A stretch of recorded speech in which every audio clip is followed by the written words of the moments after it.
고위공직자 범죄수사처가 광범위하게 기자들의 통신 자료를 조회한 사실이 드러나 논란이 되고 있는데요.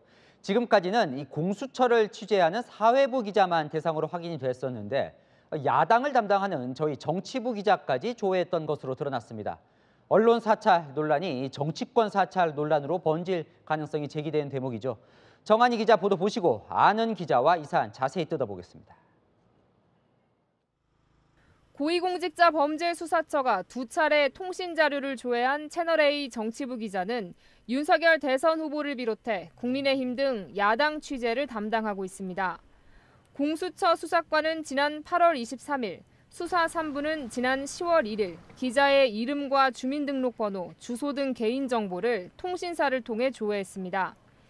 수사 3부는 고발 사주 의혹 등 윤석열 후보 관련 사건을 직접 수사하는 부서입니다. 수사관은 공수처에 채용된 수사관이나 경찰에서 파견된 경찰관이 근무하는 곳으로 범죄 정보 수집이나 내사 등 업무를 지원하는 역할을 합니다. 김웅 의원 등 야당 정치인들이 연루된 고발 사주 의혹이 첫 보도된 것은 지난 9월 2일로 8월 조회에 대한 명확한 설명이 필요하다는 주장이 나옵니다. 공수처는 연관된 고위공직자가 누구인지, 혐의 사실은 무엇인지, 어떤 사실을 입증하기 위해 수십 차례 통신 자료를 조회한 것인지 국민 앞에 사죄하고 해명해야 할 것입니다.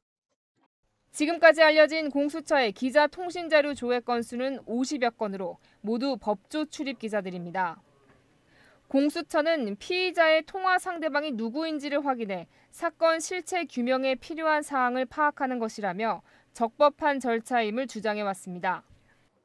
공수처는 정치부 기자에 대한 통신자료 조회 이유에 대해서도 압수수색 영장에 따라 수사 대상의 통화 내역을 확보한 뒤 통화 상대방을 확인하는 적법한 행위라는 원론적인 답변만 내놨습니다.